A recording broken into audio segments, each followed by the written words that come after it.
this is an iHeart podcast. Guaranteed human. Our listeners love puzzles, paradoxes, and hidden patterns almost as much as we do. On TikTok, those fascinations come to life. People are breaking down physics, exploring geology, and explaining why the world works the way it does. You'll see impressive experiments, explanations that finally make sense, and connections you didn't expect.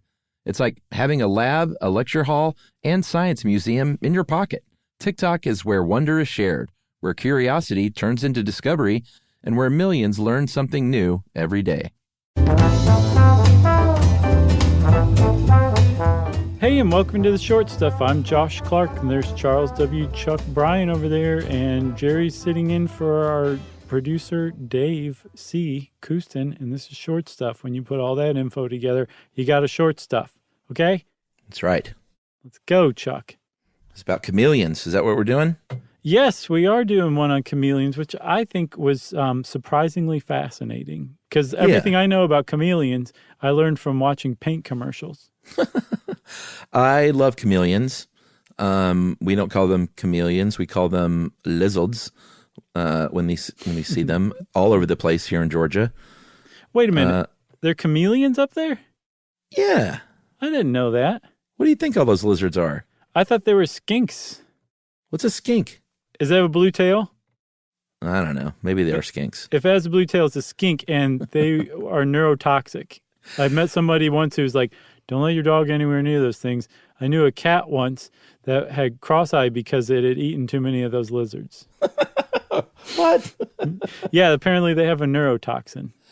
Well, now I'm looking up a picture of a chameleon, and I think you are completely right. This is not chameleons that we see here in Georgia. They're skinks. They're skinks, but we call them lizards anyway, so I was still right. Yeah, you're still right. How do you spell skink? I think like it sounds. Like you think? Oh, well, these aren't exactly skinks, although we do have skinks. What about a gecko, a leopard gecko? It could be one of them. Maybe so. I saw a skink one time at the lake that was with tail about a foot long. Oh, yeah. Oh, my God. Well, now I don't know what we see all over the place in the woods and on our deck. It's probably geckos. Okay. I think if it's not a skink. All right. Well, we're talking chameleons. Oh, they are little geckos. Yeah. Okay. There I got it. are. Leopard geckos, if I'm not mistaken. Okay. Mo loves chasing those things. Oh my God. She loves chasing lizards. Are these the ones that puff up their neck in a balloon? Yep. Yeah. That's all right. exactly right. They're great. They're great little lizards. They're fun. They'll drop their tail if you get too close to them and they need to escape. And Yeah, just like chameleons, right? No, Chuck, that's absolutely wrong. That's the first fact about chameleons is they can't regrow their tail. If their tail's ever pulled off, it hurt and it's not coming back. They don't release their tail like well, plenty of lizards do that though, right? Yeah, like a gecko. Yeah. But that's not what people think of when they think of chameleons, that they can't regrow their tail. That's pretty arcane. That's a deep cut as far as chameleon facts are concerned. What most people think of when they think of chameleons is that they can change color. And everybody knows they can change color because they blend in with their surroundings, right? Wrong. Oh, man, we're both just batting zero right now. Yeah, we're busting some chameleon myths, and that is a myth that chameleons will be green if they're next to a leaf, or they will be brown if they are on your deck or your mulch. That is not true. That may accidentally happen to be true if you look and say, oh, look, they're the same color as my deck. But it's not because they're trying to blend in. They are trying to control their body temperature. Mm-hmm. But they do try to blend into the green as their sort of natural state. Right. But they're not doing anything in that point. Like you said, it's their natural state. Like they're just like it worked out that way. Yeah, it just worked out perfectly. Almost like it was designed by the hand of God himself or herself. If you watch Dogma. Wow. But they're green. Well, we'll get to why they're green because I thought that was a pretty interesting thing.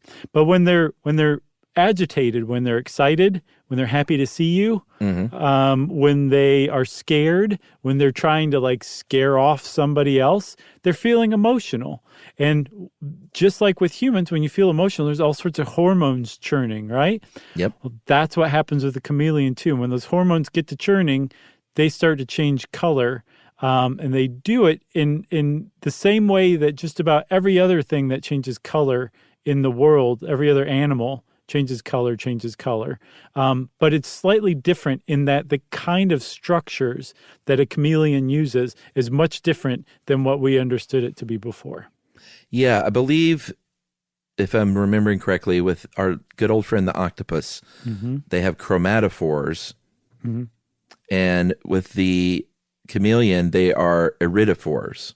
Yeah, so I saw that. I also saw somewhere that chromatophores is like the umbrella term for all the different kinds of color-changing cells, and that iridophores, like chameleons have, are a specific kind. Okay. But that the big difference between like an octopus and a chameleon as far as color changing goes, well, there's two.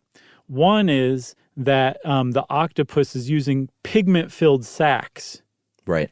And then they're opening or closing the muscles surrounding each sac to like show or not show that color, and they have different colors in their sacs. With a chameleon, they're actually using like crystals that they're called iridophores because they're iridescent, right? Yeah. And you know what? That's a great cliffhanger, and we're right in the middle. We are in the middle of a cliffhanger. Like, I'm about to vomit. I've never been in the middle of a cliffhanger before, and it's a very uncomfortable place to be. All right, it's kind of like, hold on, I'm not done. When I was in maybe second grade, I was on the bus, and the bus came to a red light, and it came to a stop. Yeah. But have you ever been in a vehicle that never fully came to a stop? It wasn't moving forward any longer. And there's like this incomplete feeling like something is terribly wrong. Yeah. Like that Twilight Zone episode where Darren from Bewitched like flips a coin and it lands on its side. And after that, you can hear everybody's thoughts. Same thing happens when a bus doesn't fully stop at a red light. That's what I feel like right this moment in the middle of this cliffhanger. I can hear your thoughts and I want to throw up. We'll be right back. SYSK. You should know.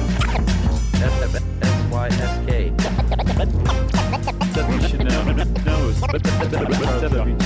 Brian? Josh Clark.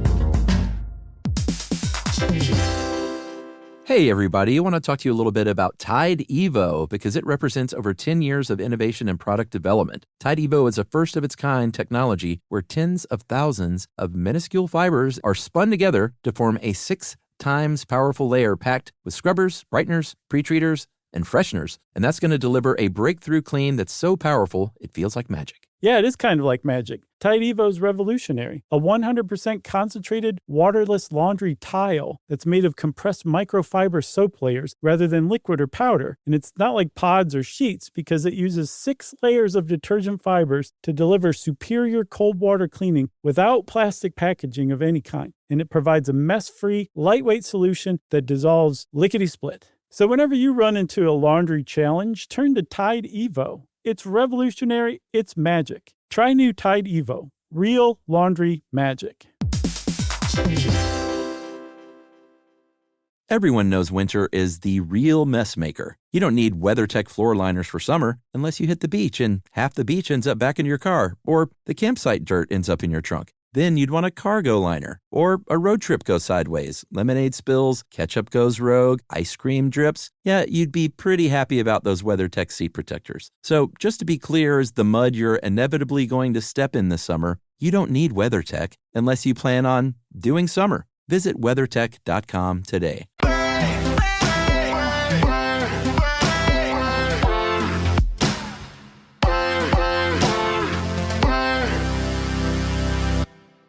All right, everyone. Josh just vomited. I had to turn off my computer camera. Oh, thank you for the towel.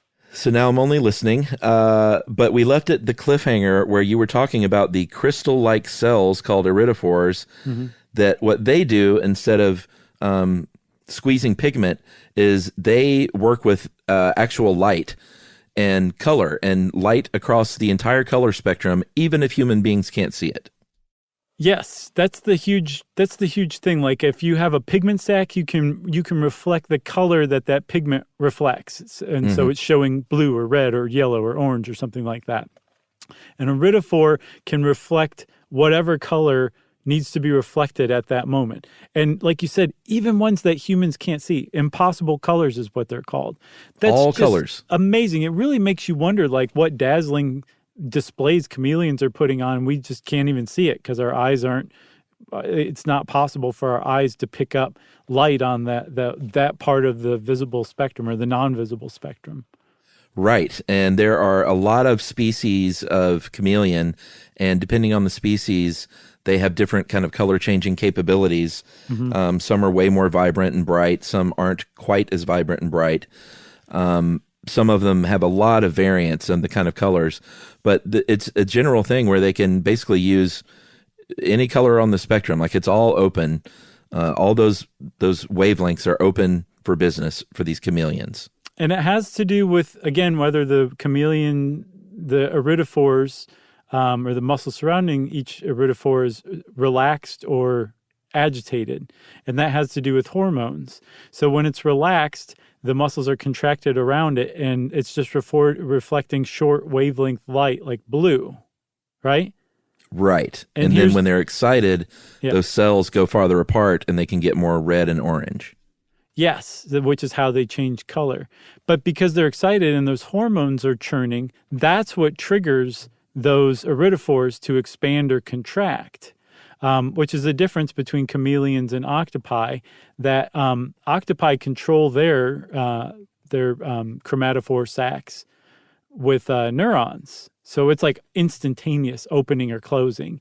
With chameleons, it's fast, but it takes a little longer because the hormones have to go signal the cells to open or close depending on whether the animal's excited or relaxed. Yeah, and here to me is one of the coolest facts is the actual natural sort of color of a chameleon is more of a yellow.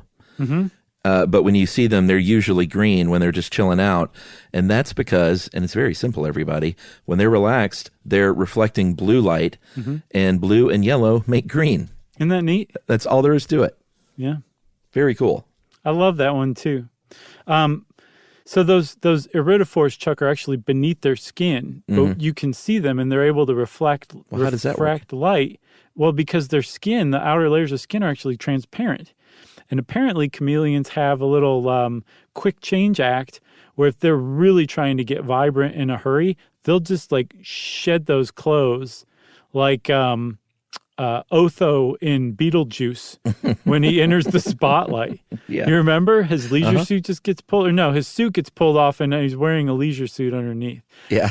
That might be my favorite movie of all time, I think. I think doing a sequel, they're developing a sequel. Same cast? I think so. I mean, oh man, I think everyone's there. I can't wait. I'm behind it. Okay, same here, man. One of my favorite parts ever of that movie is when he's in the waiting room with the guy with the little head. Yeah. And he just leans over and goes, "Yeah, let me ask you something. How do you get him down so small?" That's good stuff. How do you get him down so small? One of my favorite lines. And then the song, of course. I'll eat anything you want me to eat. I'll swallow anything you want me to swallow. What? You remember that? No. What? Are we talking about Beetlejuice? Yes, he has the song. I'll eat anything you want me to eat. I'll swallow anything you want me to swallow. So come on down. I'll chew on a dog. Is that in his ad? I think, yeah. I'll Very chew nice. on a dog. Yeah. Just classic. It is classic. I was watching Michael Keaton's early stand-up yesterday. How did that go? It was okay. He wasn't great, but you could see the seed. Okay. I can imagine. I can see him being like real judgy and like, come on, to be a bonehead kind of facial expression and smoking cigarettes. And no, it wasn't that. You should check it out. It's interesting. Okay, I will, because I definitely have no idea what it's going to be like then. And I met him one day. I know. He came to a set, right? Yeah, he lived across the street from where we were shooting and just sort of entertained the PAs in the driveway for 10 minutes one day. Very nice. Very nice guy. Oh, yeah? Yeah, he was super nice. I'm really glad to hear that. He's a chameleon. He can blend into wherever he is. A group of PAs in the driveway, no problem. Yeah. Or a rock in the desert. Rock in the painted desert. Are we done with chameleons? I think so, man. I think we're done. I think there's no one listening anymore. It's just you and me now. Agreed. All right. Well, goodbye, Chuck. this is the end of Short Stuff. Stuff You Should Know is a production of iHeartRadio. For more podcasts from iHeartRadio, visit the iHeartRadio app, Apple Podcasts, or wherever you listen to your favorite shows.